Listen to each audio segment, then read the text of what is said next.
What's up, angels? It's the West Coast Bells, and we are back with your TWIN report. And this week in news, we have Tamar Braxton's debut of her show, Get Your Life. And what is it? What's The the controversy between it's called the journey begins. Is the that what it journey says? begins? The journey begins. Yeah, the Yes. journey Get begins. Your Life. The journey begins. I'm Misha. And I'm Ty. And if you haven't already, please don't forget to like, comment, subscribe, and hit the notification bell for your bells. Please hit the bell for your bells. Yes. So again, this week in news is about Tamar Braxton, how she debuted her show. It was overshadowed by a little bit of drama, but we're going to go ahead and review her show first. Okay. So basically, the show starts out with her giving a preface to what's to come in the season. And she kind of briefly talks about, her life. And they show different clips from Tamar and Vance. They show clips from Braxton Family Values. And she talks about how she kind of lost everything from her house to her family, her husband, her everything, her career and herself. And in this, it seems like she's trying to find herself again, so to speak. And she has intention to go through a specific and deliberate process in order to do that. One comment that she made, though, she was like, it's a choice to have an amazing day. And I Yeah. really like that she said that because I do feel that is 99.999% true for 99.999% of people. Yeah. But there is a percentage of people that genuinely are battling mental illness, such as the DEPRESS word, right? And you know what I mean? Yeah. And in that, those people are not, it's not always as easy or as black and white for them. So Right. I want everybody to know that we understand that. And we are going to handle this particular commentary with sensitivity because of what Tamar did go through recently. We do understand, what she went through. Whether people believe it was real or not is something that happened with her. And either way, there would be some level of mental illness whether you did try or whether you faked trying. So it just, Right. depends on how you look at So it. she attempted to take her own life Yes. recently, and Right. you Well, know, allegedly. allegedly that was Right. what was in the news. So they open up the show with Tamar talking to Mona. And Mona is basically setting the expectation and setting the tone for what they expect out of Tamar and what she wants to see out of Tamar for this season or for the show. And her main thing is basically when it gets thick, when it gets heavy, don't walk out. Stick with it. Obviously, because Mona wants to get the full season and all 16, 10 to 16 Because episodes, she's however seen long it that is. because she has seen that they haven't been able to finish a season of the Braxton Family Values in years. Like They never do. they don't finish, they don't have a reunion. They just And this is what I stop don't understand. recording. Do they not have contracts? Are they not under contract where you can't just get up, walk off, and decide you don't want to do the rest or you don't Girl, want to record? they are they they just stop. They just be like, Yeah, no, they just quit. no, I'm not You doing it know? anymore. I'm not going. Right. That's how So they that's how they set the tone. That's how they started out the show. Mona setting the tone for Tamar. She's like, "Don't quit. Just let us capture it. We're gonna." I think that what Mona was saying is that we're going to show you in the best light possible. We're not going to do anything shady. We just need to capture each moment so that we can make sure that we have things to choose from. Other than that, we only have to go with what we have. You know what I'm saying? right. So, anyways, and we'll get to that later too. In other So words, we're only gonna use what you give us. right, right, and That's we're gonna try not to make you look bad, but if it gives us right. ratings, we're gonna tear it If up. you give us bad, you're gonna look bad. If you give us good, you'll look good. So Tamar tells Mona in return, okay, you're coming out of management to manage the situation, manage me and the situation. And I think she was basically trying to set her tone as well, saying, if if it gets out of hand, I'm gonna blame you. Right. You know, Right. so I think that's what she was kind of alluding to. But anyways, they move along in the episode, and we're just giving highlights here because we don't have time to go through this whole thing because it's way too much to unpack. But they go to a scene where Tamar is basically hosting Taco Tuesday night, and I'm like, "Where's my friends that host Taco Tuesdays? I I want to come do. to one of y'all house. Well, I do. We do I'm Taco tired of coming Tuesday. over your house. I don't want to come over your house no more. I want to go Taco Tuesday at somebody else's house. It- Somebody that don't have the COVID. mm, don't say that. Oh, Don't you, I'm sorry. you see how you done ruined it? Yeah, I messed that video up. We're going to I'm clip just that about to be like, Tyler, that was good. one. We got to clip that one. So, at Taco Tuesday night, they show Tamar talking to David, and they're having a little moment in there, and Logan is in there, and they're basically telling him that he needs to go to bed. And he is just too cute. Is it me, or does he look like the perfect combination of Vince and Tamar? Logan, Yes, he is such a cutie. He looks just like Vince to me. Look like Vince just he does look like Vince, but he every now and then he'll hit a corner, and his lips will be curled a certain way, and I'll be like, "That's Tamar too." well, He was just adorable. Tamar is a few faces and injections in though. She is. No, it's true. It's true. No, she's on a different face. Well, I mean, like old Tamar's face. He looks like Tamar's original lips and Tamar's original Yeah, I'm nose. like, she's on a different face than the one that he would actually look like. So no, because that's why I was asking you, what does she give you? You know, she gives me, since you answered already, I'm gonna let you know she gives me real Mrs. Potato Head. Mrs. Potato Head. Yeah, oh my God. Oh my God. I was just She thinking does. Mrs. Ty. I was just thinking Mrs. Potato Head. I She promise gives me Mrs. Potato Head, a whole lot of it too. that you say that. She I was does. literally just thinking Mrs. Potato Head. She I does. hate you. I hate Okay, so let's move along. Let's move right along. We don't want to stay on that too long. She's still a beautiful girl. you. Yes, she You is. know, so a beautiful lady, I should say, A beautiful since woman. she's older than us. Ooh. So at Taco Tuesday, David does a toast, and he's like talking about Tamar embarking on a journey. It's going to be fun and love and games, and everybody's going to be happy. It's rainbows and unicorns, right? Mm-hmm. And for some reason, I feel like Tamar should have been the one to lead the toast, and maybe he should have been there to piggyback and back her up as the best supporting actress. You know what I'm saying? Instead of actually leading the toast like he's the leading lady, in the film. Like, I'm already tired of him. I don't know if you can tell or not, Oh, but dang. immediately, yes. Yeah. I just feel like I've seen too much of him already, and we're not even 10, 15 minutes into the show, and I've seen him like 3 or 4 times. I'm just like, okay, I'm over it. I don't know about you But he guys. said he's there for Tamar. He said he's there for her. Yeah, he was on Instagram a few days ago for her too. We'll talk about that though. Ooh. So they come back. They go to commercial real quick, and when they come back, she's talking to Goalie.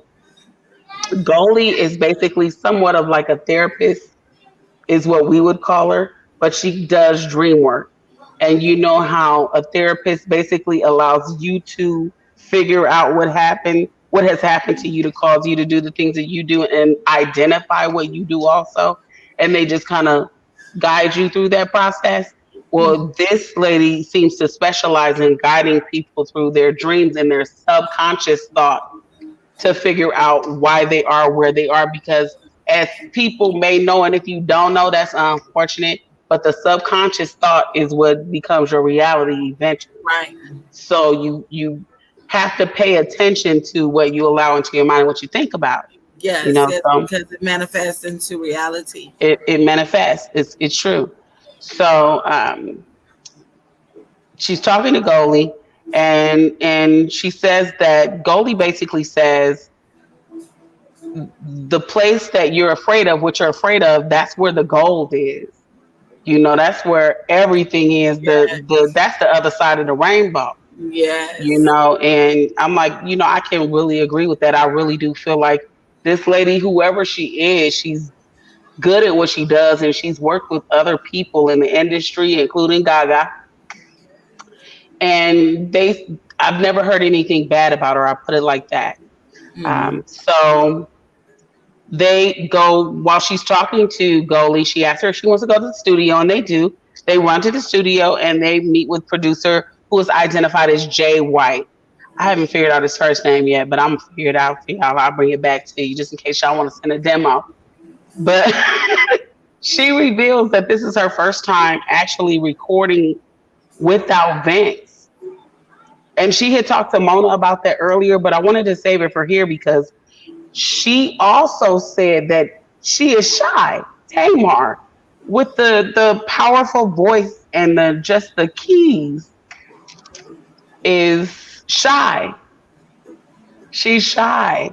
And she's afraid to sing in front of people, and not just afraid to sing, but afraid to sing the things that she's written.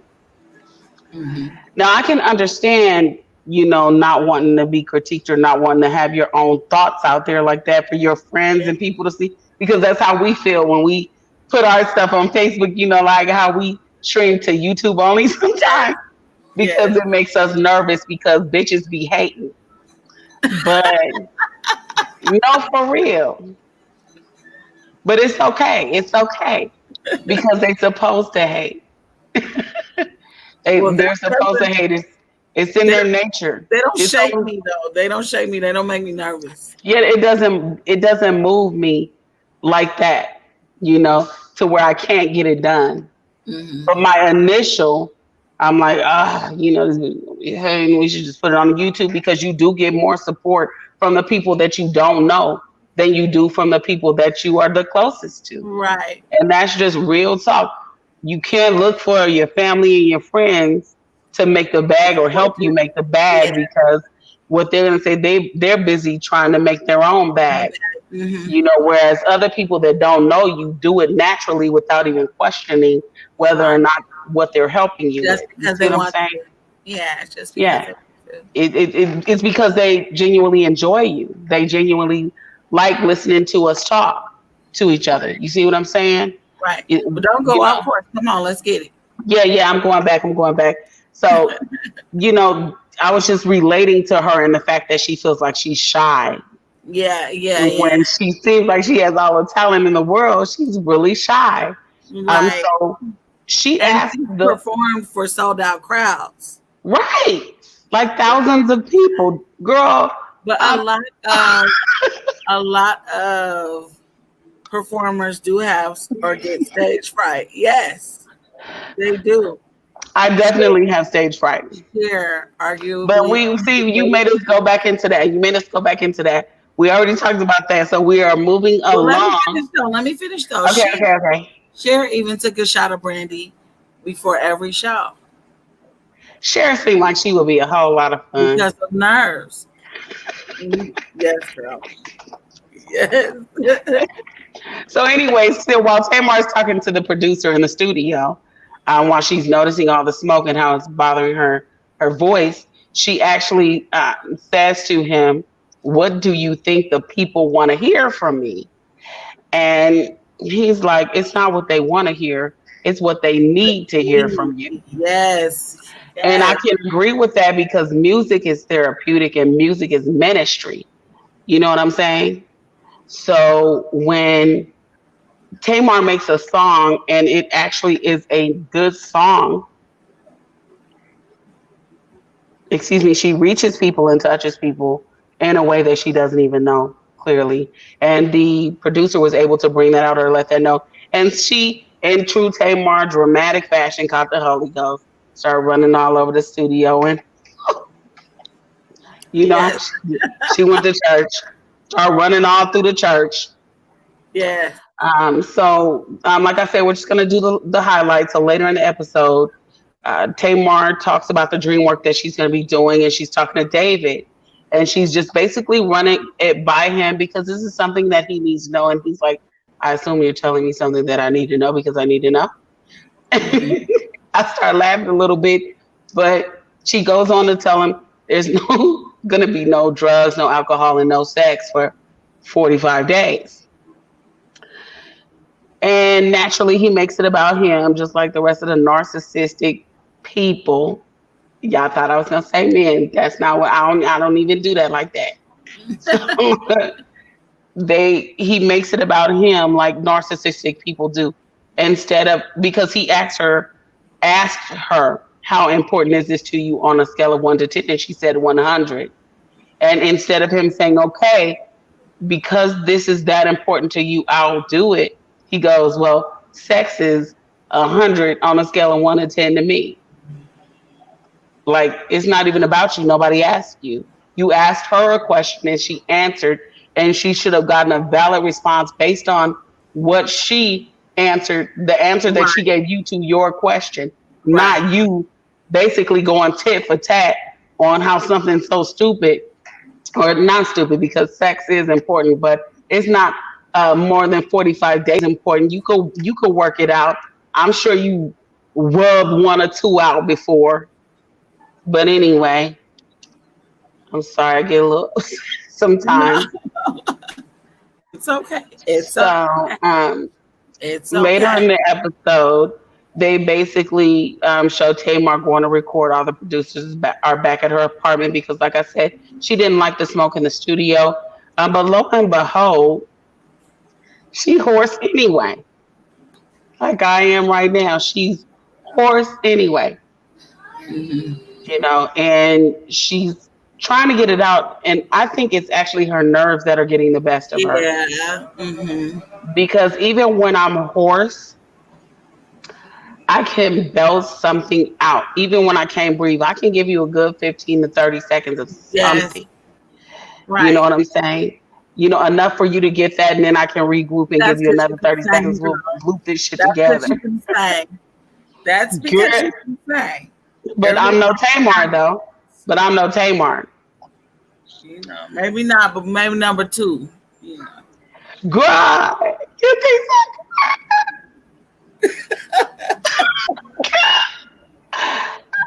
You so? know it, girl. Okay, Yeah. so she talks to Goldie about her dream. And this is at the very end after she's hoarse and she's in the studio. They go to her, they show her talking to Goldie, and Goldie is going into the actual dream work with her, where before it was just them introducing themselves to each other. This is Hmm. the actual work. So she talks to her for a minute and she tells her about the dream that she had. And before I go into the dream, did you notice how that dog was humping on Goldie like that? Like that dog was trying to get a baby with Goldie's leg. No, seriously. The dog was trying to get a baby with Goldie's leg. And I don't know if that's a good thing or a bad thing. I like it that the doggy liked her and that he wasn't turned off, because usually if it's like some type of witchcraft or witchery, a dog sends something that ain't right and be like, Right. Right. won't mess around with them. But this dog seemed to really take to her and her leg. So I think she might be an all right lady. Right. Right. So they sit down and they're talking, like I said, and they're just doing the regular work at first, and then Tamar remembers her dream, and she starts going through it with Goldie. She's like, I dreamed that I met Tyler Perry, and I gave him a hug, and somehow after that, he was my boyfriend. And then we were outside one day, and there was this lady out there, and I got jealous and started tripping. Whew. She got jealous and started tripping. And he said, this is somebody he was messing with. Well, you think I'm stupid? Blah, blah, blah. You know how the girls pop off here. So she said basically she popped off with Tyler Perry. And what Goldie actually makes her do is she makes her walk through her subconscious mind for the answers. starting with, why are you here? Because she said that the symbol in the dream is the powerhouse that's Tyler Perry. And so she's walking her through her subconscious mind to figure out why she's having this dream. So she Yeah. says, why are you here? And Tamar goes through it in her head. She asks Tyler Perry, why are you here? And in her subconscious mind, which is you basically answering yourself, but that's where the answers are. Like she Yes. said, to help you. Yes. And she said, to help with what? And he's like, to help you with everything because you need me. And she's like, why? And she's like, because I believe in you and you have faith. And she's like, well, if I have faith, then how come I don't have nobody here to help me? And he's like, well, what do you mean you don't have help? You have help. Everybody is here helping you. Look at all these people around you. And in that moment, she seemed to have a revelation because she realized that the lady there that she had popped off on and was actually an angel. So in the dream, she was popping off on Tyler Perry. She wouldn't listen to him. That the lady was there to help too, and she was crashing. She was going down Yes. the hill about to crash before she actually jumped out. You know, and so she realized that he was trying to help her in the dream. The lady was an angel who was also there to help. Yes. And she, in that moment, opened up her eyes like, this ain't for y'all. Nope. Yeah. Bye, dream. I'm out this dream. And that's me. That's me. I told you what happened to me because I started having one of those sex dreams about my ex. You know what I'm saying? No, I did. And so, and I had just had this dream before I watched Tamar, right? And so I went in my head So bad. I don't and know. I was like, why are you here? I did it like Tamar did it. And my subconscious mind started answering me. And I opened my eyes so fast. I said, I'm out this dream because you're not gonna get me like that. No, no, not today, devil. Not today. Because in a later episode, somebody tried to convince Tamar that it's witchcraft. Right, and that's David doing that, and that's what I was going into. Since we're at the end of the episode, it basically ends with Tamar storm, and I'm like, nope, y'all can't have this part. This not for y'all, and blah blah blah. Excuse me. But then they start showing the previews from the later episodes, of course, and it's showing Goldie basically saying David can, go f himself because, like we were showing, it seems like he's just a little bit. I'm not gonna say controlling, but he pushes his beliefs and thoughts off on other people. Like he says he's a diehard Christian, but that's bullshit. If you talking about you gotta have sex with her and y'all not even married, you know what I'm saying? Like Right. I don't like people that self righteous and use it for their Convenient. own Yeah. benefit. Like Convenient Christian. yeah, he's gonna say that she shouldn't be doing this with Goldie, doing this type of work with Goldie because it's witchcraft. When in fact, the psychiatrist in the early century psychotherapist, like Sigmund Freud, was doing and he wrote a book, The Interpretation of Dreams, or something like that, 1899. Remember, Right. you took psychology. That's the Yeah. first thing that they teach you about Sigmund Freud and his beliefs in dream interpretation and Yeah. how it's basically a roadmap of your subconscious thought that leads to what's happening in your actual life or how you really feel, basically. So, that was really weird to me that he would attribute what she's doing with Goldie to witchcraft. You know what I'm saying? When it's so many references of supernatural occurrences in the Bible that it's not even fun. I mean, that's just dumb to me and it's super ignorant. And it seems like he's trying to use one thing to control her to do what he wants her to do at the total and totally discounting actual reality. And I don't understand the people that do stuff like that. Like you can't control a person with religion unless they want to be. Tamar was raised in the church. She know that lady ain't no damn witch, Right. but he acting like he more religious than she is. But That's just he still wants some head. He still yeah, wants some head. self righteous. That's being self righteous. That's all it is. And that's exactly what it is. Excuse me, but just like you said, instead of the focus being on Tamar's new show and the journey that she's about to embark on, uh, instead of that, happening occur naturally like it's supposed to, and us all being able to be happy for her, has been overshadowed by a recent personal relationship issue Yes, that's and been we in the are going to news. let's end this video because I do want to end it on a positive note about her show, and let's get into the drama in the next video because it's just a good place to end. We're really happy for Tamar. We're really happy for her We show. are, yes. And thank you so much for watching. And if you haven't already, please don't forget to like, comment, subscribe, and hit the notification bell for your bells. Please hit the bell for your bells.